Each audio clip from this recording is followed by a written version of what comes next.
So let's catch up and find out what's happening in Provincetown right now. So we'd like to bring in Kevin Walsh. Kevin, come on in. Hi, Kevin. Amber. How are you? All right. So I'm okay. I'm doing fine.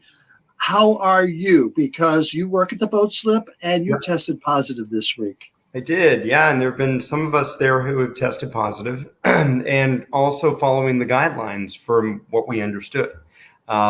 So being one of the only places in town, and there are now others that are starting to test and not test, but ask for vaccination evidence. We've been pretty much staying the course all the way since June. And you know what? I have to say, this past week, I deviated, and therefore, here I am. Probably went into areas that were smaller and kind of tighter with less ventilation. And it is what it is. Yeah.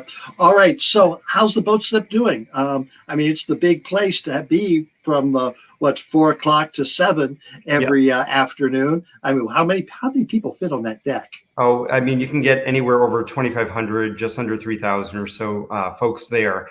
Certainly was tested during July 4th week, especially on a couple of days. One in particular, we got rain. So we were turning people away. And I think a lot of people saw that video of the lines heading down Commercial Street, mostly because our ability to pack that many people in is reduced as soon as it starts raining. Of course, if you just get room under the tent or in the dance floor, it becomes much less. And we were keeping people with townie passes, et cetera, out as well. We had to.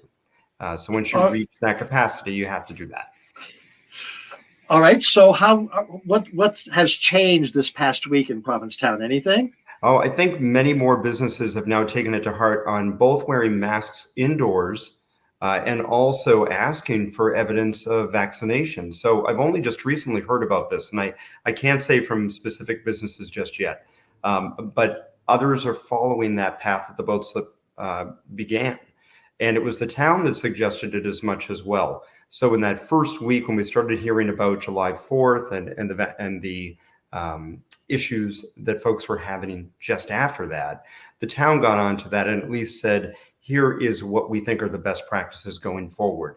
And because of that, some other businesses said, okay, we're going to do masks indoors. We're going to require it of our guests. And we're going to be more forthcoming about that. I think we all were lulled into this sense of, if you're vaccinated, you can move freely, and it is what it is. Here's where we are. Well, we could if everyone got vaccinated, but that's another story. It would certainly help.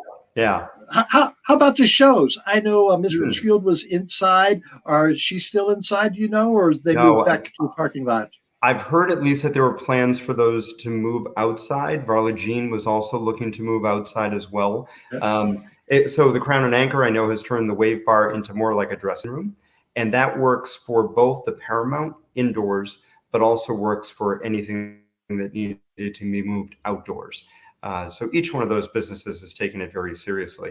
So if you're Paige Turner or Miss Richfield, I believe that those plans were to at least get more fresh air in, if not move it out again. The town is so familiar with how to do it now that it's just retooling it and moving those shows outside.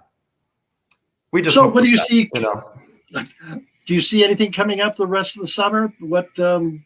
I really second guess anything with Carnival at this point. If anything, it's going to be smaller gatherings. We're looking at other events that happen even in the fall. I mean, I'd help with Harbor of the Bay, and we're second guessing some of that too, because we were doing more localized events, even a bike ride that was going to be Provincetown to Wellfleet or just in the Boston area.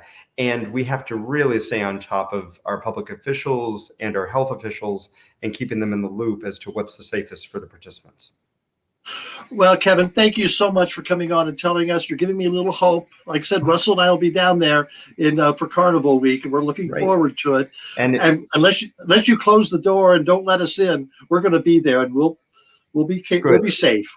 I will look forward to seeing it. And if you have any tips on how to get smell and taste back, by all means, send them on. People say I've never had any taste. So you got lots of taste. You do. All right. Well, thank you very much, Kevin. And tell Trampolina I said hello. I sure will. Thanks so much, Amber. All right. Thank you.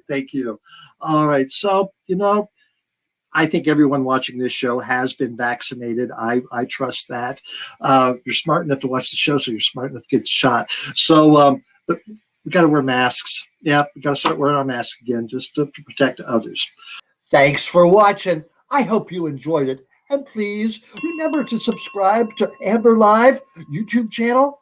Just push that subscribe button, and I would love to hear what you think about the video. Leave us a comment, and I'll even write back to you. Thanks again. See you soon, and watch our show on Sunday nights. And tell your friends, too.